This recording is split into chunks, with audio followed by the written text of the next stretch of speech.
Cotitab. Maagang hapon, exact 6 po nagdating ang float sa lukuyan na antabay na Cotitab 2024.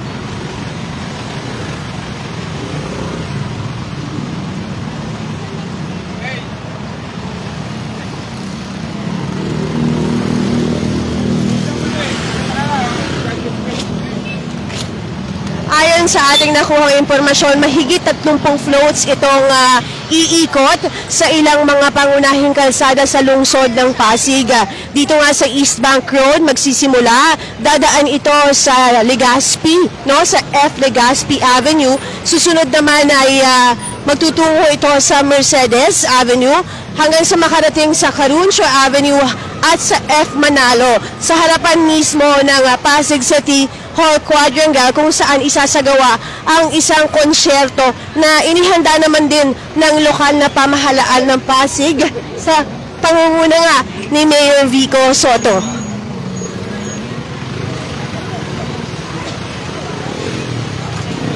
Tatlumpong barangay ang sasama dito at nakita na rin natin ang ilan pang mga local officials, yung ating mga councilors nagdatingan na kanina. Nakita natin si Councilor Pao Santiago at si Konsehal Maro Martires. Samantalang dito sa kahabaan ng East Bank Road, mapapansin na ilang mga Pasigueño na nga ang nakaantabay at inaantay ang pagsisimula ng Pasko Cotitab 2024 at upang tignan nila itong mga float na nandito. Ang tema, futuristic, na syempre hindi mawawala pa rin ang tradisyonal na Pasko ng mga Pilipino.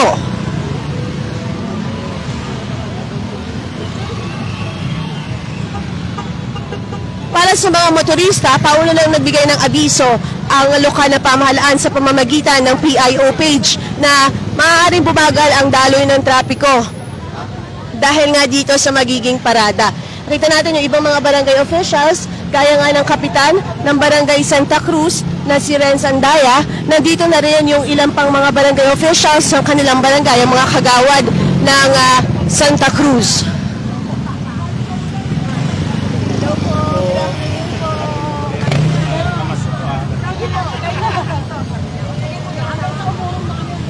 Nandito na rin ang mga barangay officials ng Sumilang. Nakita natin si Kapitan May Ramos Gomez. Nandiyan na rin yung ilan pang mga kawani ng barangay na aking binanggit.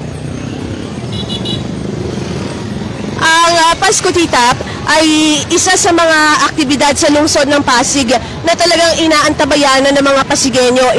Ito ay hudyat ng mga selebrasyon para sa Kapaskuhan dito sa lungsod.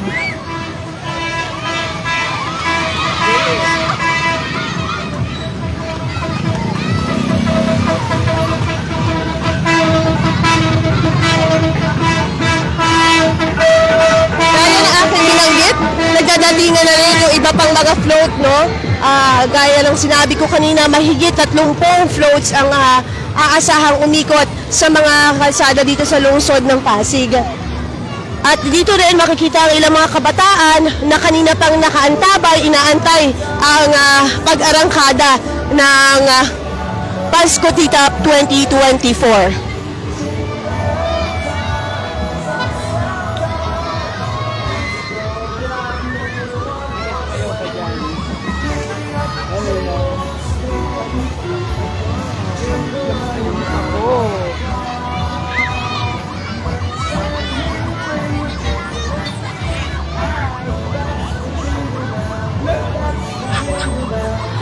Ipakita pa natin yung ilan pang mga float dahil mahaba nga ito hanggang doon sa medyo dulo pa ng East Bank Road ay nakapila ang mga floats. Nakita natin ngayon naman yung sa Barangay Bambang at nakita din natin yung sa Barangay Palatio.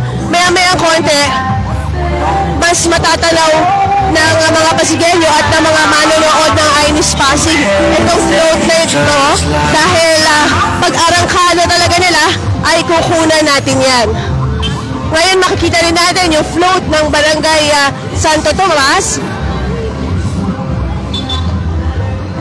At ito talaga ay pinaghandaan ng mga barangay.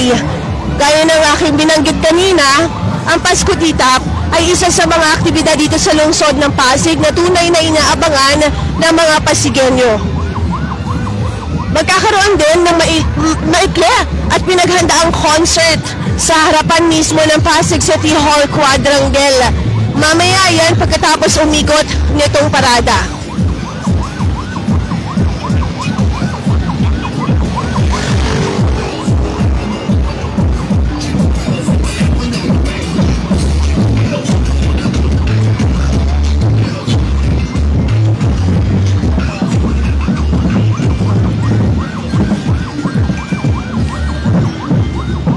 Hindi din syempre mawawala ang mga drum and lyre ng mga barangay at itong mga kabataan ito nakaisa din kanina pa ng hapon ay naghahanda na rin sila dito.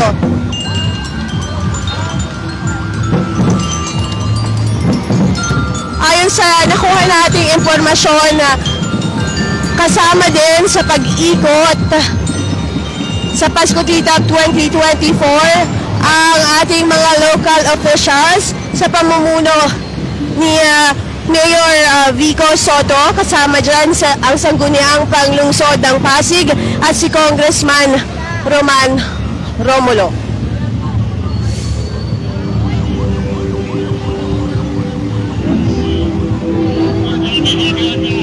Atin din natanaw na nandito na ang punong barangay ng Malinaw at inaantay pa yung iba pang mga floats na dumating dito sa East Bank Road kung saan nga isinagawa itong assembly. Ito yung naging assembly point nila at maya-mayang konti ay iikot na ito sa ilang mga kalsada sa lungsod.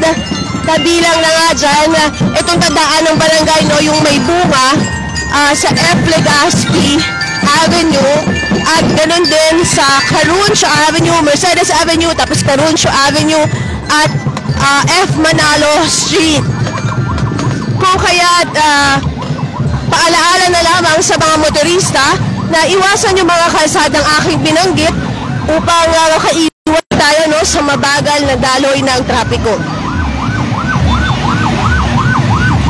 Mamayang konti, muli tayo maghahatid ng live na balita sa iNews Pasig upang mas makita po ninyo kung gaano pinaghandaan, kung gaano kaganda at pinaghandaan itong mga floats na ito ng bawat barangay at maging ng lokal na pamahalaan.